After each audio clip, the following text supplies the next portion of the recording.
guys, welcome to our For the Life of the World, continuing the discussion devotion. This is coming from point 4, found on page 5 of the material that could have been used for messages.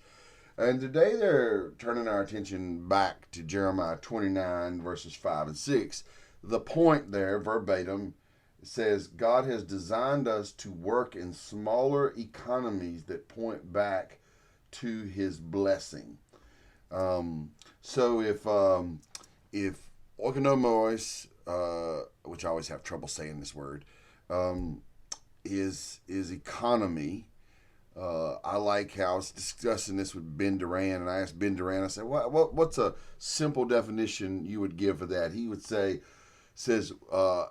he asked it as a question. He defined it by asking the question, what business is God in? So if oikonomos was an economy, it was God's business. It was the business that God was in. Then oikonomen is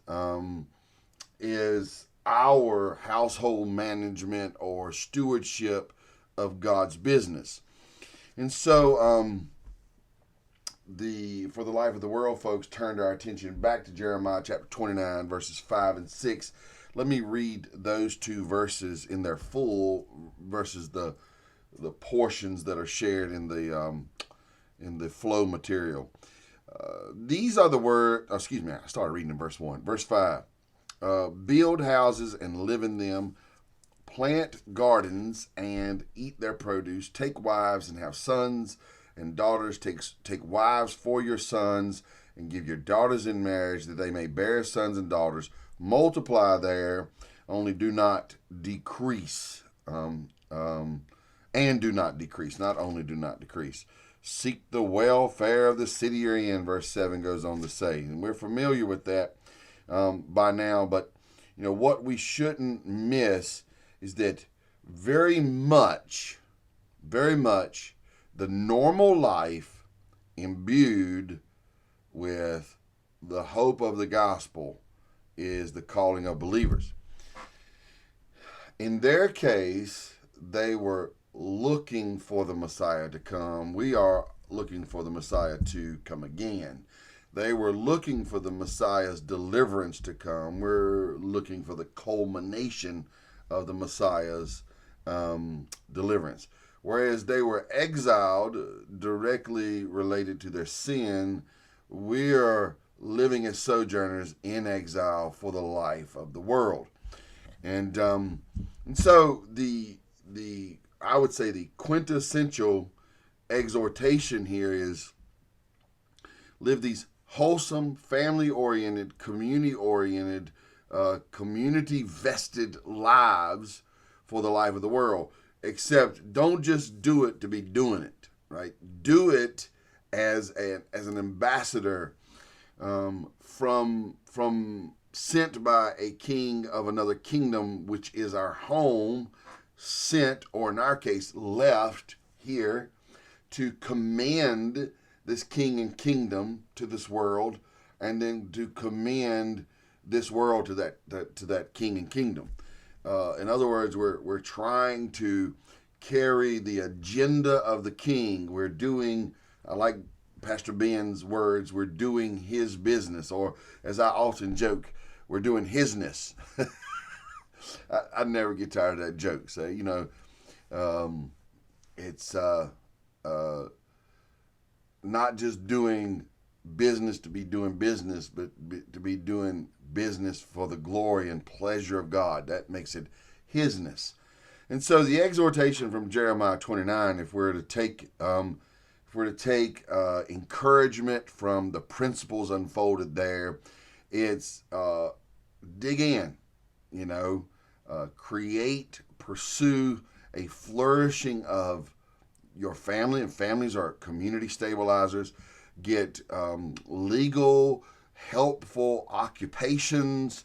And I think we can easily see that all of these legal, helpful occupations, and I think both things need to be answered, legal and helpful. Some things are legal, but they're not helpful. Some things are legal, but they're not moral. So maybe I should add that: legal, moral, helpful. And some things are you know, I don't want to get bound up in this, but some things they're just fluff jobs, right? And so not every job creates flourishing, okay? But that being said, I wanted to show you guys something.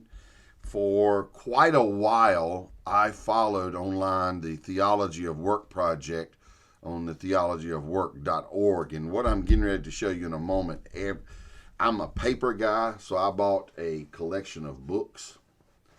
But every single bit of this is free online at the theologyofwork.org. And it is exactly what it sounds like. Let me read to you some quotes that I think will be helpful as we pursue this idea. If we are household managers, if we are stewards in God's economies, his large economy is, the church being formed, and then inside of his large economy are many small economies that we get stewardship of, okay? But let me read to you some of the quotes found on the little box. These are just, they're pretty awesome. I actually could grab quotes out of here all day long, but let me just grab some of the big ones they use to describe the series. The publishers put this on the top of the box: business, education, law, service industries, medicine, government. Wherever you work, in whatever capacity, the scriptures have something to say about it. The Theology of Work Bible Commentary is an in-depth Bible study tool put together by a group of biblical scholars, pastors, and workplace Christians to help you discover what Genesis through Revelation says about work. The theology, and this end quote, that's from the publishers. Tim Keller says this: the Theology of Work project is providing desperately needed resources to pastors and the entire church on what the Bible has to say about our work.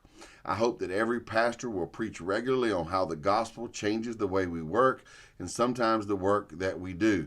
And I hope that every Christian will see the ways their work connects to God's work, end quote. In other words, a lot of people, so many people understand the importance of seeing your work as a calling, your vocation, which comes from the Latin vocare or vocare, meaning to call, or as we would say, to have a calling.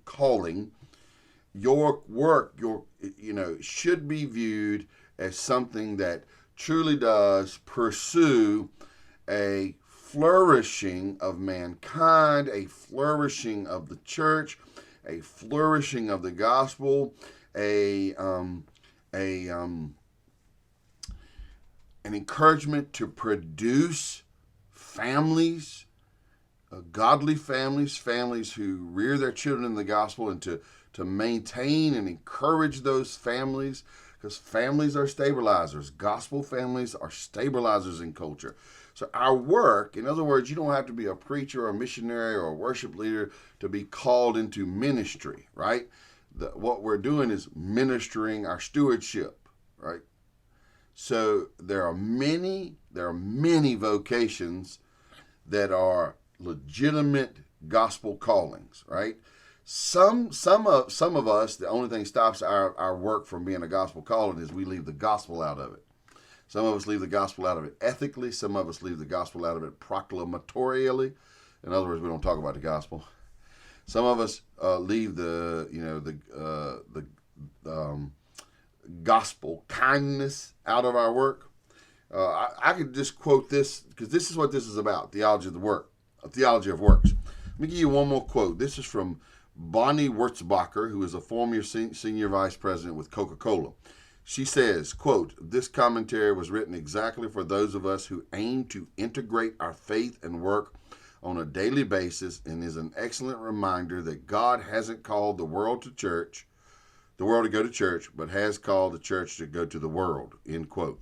I like that. Not everybody's going to go to church. Not everybody in the world is going to go to church, but the church is to go out into the world. So I just commend this resource to you. Again, you can find it theologyofwork.com. I just like books and paper, and the battery never runs out on that, and I don't have to have a signal to get it. That's not my point. We all have families, and that's a job, and or a role that is given to us. Most of us have jobs, most of us have civic responsibilities, and these